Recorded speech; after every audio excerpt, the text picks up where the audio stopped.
My dear students, कैसे हैं आप सब लोग। आज इस वीडियो में हम कवर करने जा रहे हैं चैप्टर नंबर 2 पॉलिनोमियल्स, और हम आगे के चैप्टर्स भी देखेंगे। उनमें भी हम देखेंगे मोस्ट एक्सपेक्टेड क्वेश्चंस कौन कौन से हैं। तो आपका चैप्टर नंबर 2 बुक का पॉलिनोमियल्स है, बहुत ही छोटा चैप्टर है। इस चैप्टर में 2 ही एक्सरसाइजेस है और जो क्वेश्चंस देखने को मिलेंगे आपको सेकंड एक्सरसाइज से मिलेंगे। हाँ, एमसीक्यूज आ सकते हैं यहां से। ए पॉलिनोमियल ऑफ डिग्री 1 उसको क्या कहते हैं जिसकी डिग्री 1 होती है। तो ऑप्शंस मिलेंगे आपको वहां पर, तो आपको टिक करना है लीनियर पॉलिनोमियल को।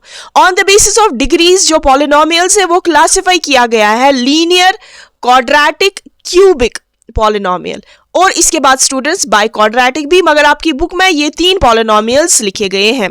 जिसकी डिग्री 1 है उसको कहते हैं लीनियर पॉलिनोमियल, और जिसकी डिग्री 2 है उसको कहते हैं क्वाड्रेटिक पॉलिनोमियल, और जिसकी डिग्री 3 है उसको कहते हैं क्यूबिक पॉलिनोमियल। अगर हम on the basis of terms कहेंगे तो टर्म्स के बेसिस पर पॉलिनोमियल्स क्लासिफाई किए गए हैं मोनोमियल, बाइनोमियल एंड ट्राइनोमियल। तो स्टूडेंट्स इस बात का आपको ध्यान रखना है, अगर वहां पर टर्म्स पूछा गया है तो टर्म्स के बेसिस पर जो पॉलिनोमियल्स क्लासिफाई किए गए हैं वो है मोनोमियल जिसकी एक ही टर्म है, दूसरा है बाइनोमियल जिसकी 2 टर्म्स होती है, और तीसरा है ट्राइनोमियल जिसकी 3 टर्म्स होती है। ये classification on the basis of terms है। But on the basis of power या हाईएस्ट डिग्री कहिए, पॉलिनोमियल्स को क्लासिफाई किया गया है लीनियर, क्वाड्रेटिक एंड क्यूबिक। तो यहां से आपके ऑब्जेक्टिव्स पूछे जा सकते हैं। इसके बाद आपको स्टूडेंट्स क्या करना है, इसके बाद आपको यहां पर जो रिलेशन है zero of the polynomial, zero of the polynomial और उनके जीरोस की क्या रिलेशन है ये आपको याद रखना है। ये समरी में भी लिखा होगा। सम ऑफ जीरोस जो होता है वो बराबर होता है -b/a, और प्रोडक्ट ऑफ जीरोस बराबर होता है c/a। तो यहां पर ये आपको ये ध्यान में रखना है।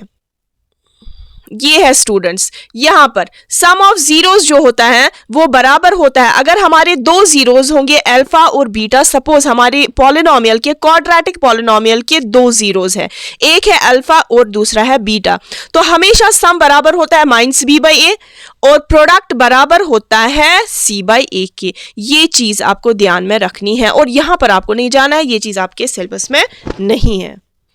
इसके बाद स्टूडेंट्स आपको क्या करना है, इसके बाद आपको 2 एग्जाम्पल्स करनी है यहां पर, एग्जाम्पल 2 एंड एग्जाम्पल 3। एग्जाम्पल 2 में पूछा गया है फाइंड द जीरोस, आपको जीरोस फाइंड करने हैं इस क्वाड्रेटिक पॉलिनोमियल के। तो क्वाड्रेटिक पॉलिनोमियल के जीरोस आपको फाइंड करने हैं और आपको उनकी रिलेशन भी देखनी है यहां पर। और एग्जाम्पल 3 में भी आपको find the zeros of polynomial, इसके जीरोस फाइंड करने हैं और उनकी रिलेशनशिप वेरीफाई करनी है। ये 2 एग्जाम्पल्स आपको यहां से करनी है। तो आपने देखा होगा, पढ़ा होगा पूरे साल, जो जीरोस होते हैं पॉलिनोमियल के वो हम कैसे फाइंड करते हैं, by splitting the middle term. Middle term को स्प्लिट करके हम जीरोस को फाइंड करते हैं। इसकी जो पहली एक्सरसाइज है स्टूडेंट्स, पहली एक्सरसाइज से एमसीक्यू आ सकता है। जो पहली एक्सरसाइज है यहां पर ये आपको करनी ही नहीं है, मगर ये आपको ध्यान में रखना है यहां पर इस एक्सरसाइज में बोला क्या गया है। ये एक्सरसाइज बोलती है, आप बोलिए हमें जो यहां पर आपके ग्राफ्स दिए गए हैं आप इनके जीरोस फाइंड करिए, हर एक केस में जीरोस कितने होंगे। तो एक्स एक्सिस को जो ये लाइन है, जो ये पैराबोलाज है, इनको पैराबोलाज कहते हैं, जहां पर जितनी बारी टच करता है एक्स एक्सिस को उतने नंबर ऑफ जीरोस होते हैं। तो यहां पर एक बार टच करता है तो 1 0 होगा, यहां पर 1 2 3 बार टच करता है ये एक्स एक्सिस को, तो यहां पर 3 जीरोस होंगे। राइट स्टूडेंट्स, ऐसे आपको देखना है, ये जो ये पैराबोला है ये 2 पॉइंट्स पर टच करता है, 2 जीरोस होंगे, ये आपको ध्यान में रखना है। और स्टूडेंट्स यहां से भी एमसीक्यू आ सकता है, जो आपका लीनियर पॉलिनोमियल है यहां पर लिखा गया है, अगर कोई पैराबोला एक्स एक्सिस को टच नहीं करता है तो उसका कोई जीरो नहीं होगा स्टूडेंट्स। और यहां से ये देखिए आप, ये आपको पढ़ना है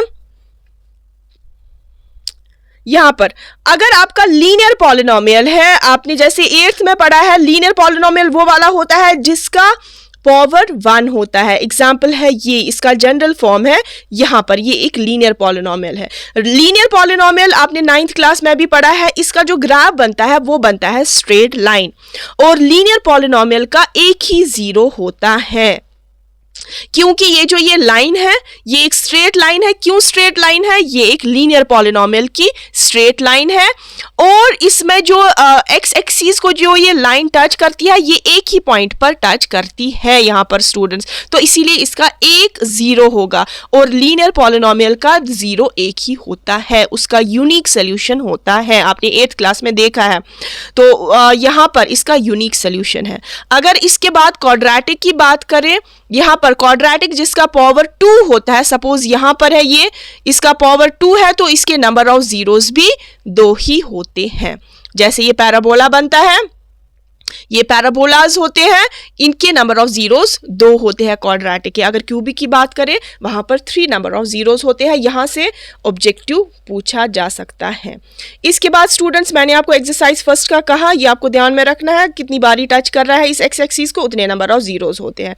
इसके बाद सेकेंड एक्सरसाइज के 2 ही क्वेश्चन है, ये आपको करने हैं। मैं ये नहीं बोलूंगी आपको ये फलानी पार्ट करना है, ये पार्ट करना है, आप क्यों खुद को रिस्क में डालेंगे? आपको रिस्क में नहीं डालना है, आपको पूरा करना है, क्योंकि जो एक पार्ट है वो दूसरे पार्ट का भी प्रोसीजर होगा, तो आपको सारे के सारे पार्ट्स देखने हैं। यहां पर आपको जीरोस फाइंड करने हैं, और आपको फाइंड करने हैं by splitting the middle term, और उसके बाद वेरीफाई करनी है रिलेशनशिप। क्वेश्चन नंबर 2 में आपको क्वाड्रेटिक पॉलिनोमियल ही आपको जीरोस देकर है, और आपको क्वाड्रेटिक पॉलिनोमियल फाइंड करनी है। क्वेश्चन नंबर 2 में जब भी आपको क्वाड्रेटिक पॉलिनोमियल फाइंड करना है, तो आपको ये वाली फॉर्मूला याद रखनी है कि x square minus sum of zeros into x plus product of zeros. इस वाली फॉर्मूला से हमें क्वाड्रेटिक पॉलिनोमियल फाइंड होता है। राइट स्टूडेंट्स, हमारी जो जीरोस है वो क्वेश्चन में देकर है, वो यहाँ पर सब्स्टिट्यूट करने हैं इन दोनों ही जगह, पहला वाला सम ऑफ जीरोस की जगह और दूसरा वाला प्रोडक्ट ऑफ जीरोस की जगह। तो बिल्कुल आसान है ये चैप्टर, ये आप इजीली कर सकते हैं। तो चलिए स्टूडेंट्स, अब हम तीसरे चैप्टर में देखते हैं आपको क्या करना है। तो स्टूडेंट्स, ये है आपका तीसरा चैप्टर, आपकी मैथ्स बुक का pair of linear equation in 2 variables. तो यहां पर मैं आपको बोलूंगी आपको क्या क्या क्वेश्चन ज्यादा करना है और किस पर आपको ज्यादा फोकस करना है। पहले तो आता है ये टेबल 3.1 स्टूडेंट्स, तो यहां पर इस टेबल को आपको अच्छे से याद करना है। राइट स्टूडेंट्स, इससे ऑब्जेक्टिव्स बन सकते हैं। कोफिशिएंट्स आपको यहाँ पर टैली करने हैं। अगर आपके a1 by a2 is not equal to b1 by b2, तो इंटरसेक्टिंग लाइंस आती है यहाँ पर, और इंटरसेक्टिंग लाइंस का एग्जैक्टली 1 सोल्यूशन होता है। 1 सोल्यूशन होगा तो उसको कहते हैं यूनिक सोल्यूशन। अगर आपके जो कोफिशिएंट्स जो बराबर है, तीनों कोफिशिएंट्स सेम है, a1 by a2 is equal to b1 by b2 is equal to c1 by c2, दो पेयर के बहुत सारे सॉल्यूशंस होंगे, तब कैसा ग्राफ आएगा इन दोनों पेयर का? एक इक्वेशन की लाइन ऐसी आएगी और दूसरी इक्वेशन की लाइन भी इसी पर कोइंसाइड होगी, तो कोइंसिडेंट लाइंस होती है। राइट स्टूडेंट्स, और तीसरा है आपका, अगर आपका a1 by a2 is equal to b1 by b2 is not equal to c1 by c2, तब आपका नो सोल्यूशन होगा। अगर नो सोल्यूशंस होगा तो दोनों इक्वेशंस की जो ग्राफ है वो पैरेलल आएगा। राइट स्टूडेंट, यूनिक है तो इंटरसेक्टिंग ग्राफ आएगा, इनफिनाइटली मेनी सोल्यूशंस है तो कोइंसिडेंट लाइंस आएगी, अगर नो सोल्यूशन है तो पैरेलल लाइंस आएगी। ये आपको अच्छे से लर्न करना है। यहां से एमसीक्यूज आ सकते हैं। आपको क्या करना है, हम डायरेक्ट जाते हैं एक्सरसाइज फर्स्ट पर और देखते हैं आपको यहां से क्या करना है। ये आपकी 3.1 एक्सरसाइज है, तीसरा चैप्टर और पहली एक्सरसाइज। इसमें आपको करना है क्वेश्चन नंबर 1 का फर्स्ट पार्ट, क्वेश्चन नंबर 2 आपको एमसीक्यू के लिए देखना है, क्वेश्चन नंबर 3 भी आपको एमसीक्यू के लिए देखना है, question number 5 most important question, ये क्वेश्चन आ सकता है। 5 के बाद आपको क्वेश्चन नंबर 6 भी आपको देखना है एमसीक्यू के लिए, और इसके बाद क्वेश्चन नंबर 7 के लगभग 50% चांसेस है यहाँ पर क्वेश्चन नंबर 7 के। यूजुअली जो ग्राफ्स वाले क्वेश्चन है वो एग्जाम में नहीं पूछे जाते हैं, मगर आप यहाँ पर सिर्फ देख लेंगे यहाँ पर क्या करना है। Moving on to the next exercise 3.2। Exercise 3.2 का पहला ही क्वेश्चन है जो इंपॉर्टेंट है, सब्स्टिट्यूशन मेथड। आपके सिलेबस में दो मेथड्स हैं, substitution and elimination method. Substitution method से क्वेश्चन आ सकता है और इस वाले क्वेश्चन में मोस्ट इंपॉर्टेंट पार्ट्स जो है वो पहले दो पार्ट्स हैं। राइट स्टूडेंट्स, ये आप ज्यादा इन दो पार्ट्स पर फोकस करेंगे। क्वेश्चन नंबर 2 आप करेंगे। क्वेश्चन नंबर 3 में आप फर्स्ट और सेकंड पार्ट पर ज्यादा फोकस करेंगे। फर्स्ट और सेकंड पार्ट ज्यादा इंपॉर्टेंट है, यहां पर आप ज्यादा फोकस करेंगे इन दो पार्ट्स पर। हाँ, और ये वाला पार्ट भी, ये भी आ सकता है, ये भी कई बार पूछा गया है। इसके बाद स्टूडेंट्स आता है एलिमिनेशन मेथड। आपकी third exercise elimination method. Elimination method में आपको क्या करना है, यहाँ पर क्वेश्चन नंबर 1 एलिमिनेशन मेथड से भी पूछ सकता है और सब्स्टिट्यूशन मेथड से भी पूछा जा सकता है। और इसमें आपको करने हैं पहले दो पार्ट्स, थर्ड पार्ट भी आप करेंगे। और क्वेश्चन नंबर 2 में पहला, दूसरा, पहले दो पार्ट्स आप करेंगे अच्छे से, और तीसरा पार्ट स्टूडेंट्स, ये 3 पार्ट्स करेंगे। क्वेश्चन नंबर 1 में भी 3 पार्ट्स आप ज्यादा प्रैक्टिस करेंगे 3 पार्ट्स की, और क्वेश्चन नंबर 2 में भी आप ज्यादा 3 पार्ट्स की प्रैक्टिस करेंगे। ये आप स्किप कर सकते हैं, ये दो parts 4th and 5th, right. और आप ये देखेंगे कि अगर इंटरसेक्टिंग लाइंस है तो कंसिस्टेंट सोल्यूशन, कंसिस्टेंट होता है स्टूडेंट्स जुड़ा हुआ। अगर इन्फिनाइटली मेनी सोल्यूशंस है, राइट स्टूडेंट्स, मतलब जब आपका ग्राफ कोइंसाइड करता है तब भी कंसिस्टेंट होता है। और अगर आपकी लाइंस पैरेलल है, पैरेलल कब होती है, जब नो सोल्यूशन होता है तब इनकंसिस्टेंट। आपको याद रखना है, यहां पर नो है तो नो, अगर है तो इन है। राइट स्टूडेंट, आपको इन दो को रिलेट करना है, नो एंड इन, ऐसे आपको याद रहेगा। अगर नो सोल्यूशन है तो इनकंसिस्टेंट। नो सोल्यूशन कब होता है, जब a1/a2 is equal to b1/b2 is not equal to c1/c2। ये आपको अच्छे से करना है एमसीक्यूज के लिए। तो ये था आपका चैप्टर नंबर 3। तो स्टूडेंट्स, ये है आपका चौथा चैप्टर, क्वाड्रेटिक इक्वेशन।